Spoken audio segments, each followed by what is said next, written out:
Hey gang, this might come across a little weird because you're actually watching this on social media, but hear me out. I've been thinking a lot about digital pollution or communication fatigue. All right, so first off, let's dispel the myth that you can in fact multitask. You can't.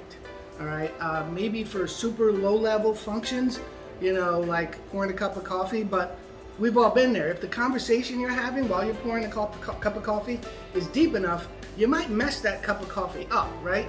So even that can be difficult to multitask.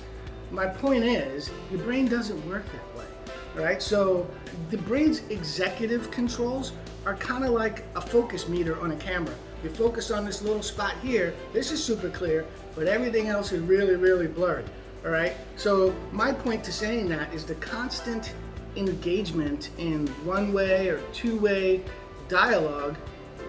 What is that, right? It's text messaging, it's watching a video in the background while you're trying to do something else. It's that meeting that you're attending, but you're not really attending, you're doing something else while you're doing it. It's scrolling through social media in between the gaps at work when you should be getting your thoughts together, all right? It's the 20 or 30 some odd notifications that your phone is in your face about, a minute, 20, 30 notifications a minute. I got a couple of cameras installed outdoors on my home, one out front, one out back. And I tell you, it's really disruptive because it's telling me about birds flying by, a car drive by, it's giving me notifications, and I'm constantly looking at my phone trying to figure out what's going on. Super disruptive, right? And I get it. Some of you are addicted to the notifications. It means something. It means audience engagement. You're addicted to seeing that you have something going on in your life on your phone, right? Some of you are also addicted to the notion that you can in fact multitask. You can't, like I said.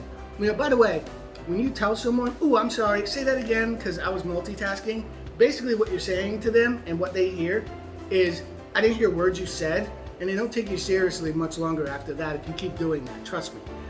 But seriously, if you're in a place in your life where life requires you to be analytical or systematic, whether it's your job or your family or just your own personal growth, digital pollution is one of the biggest adversaries to the thing you need: clarity. You need clarity. You can't get through the difficult thought process, of being analytical, or designing systems or having great ideas without clarity. And clarity requires focus. And focus requires what? Your attention. Your attention. It really, really does. And constant low-level background dialogue severely diminishes attention. All right. So what can you do? What can you do? Here's what I would suggest.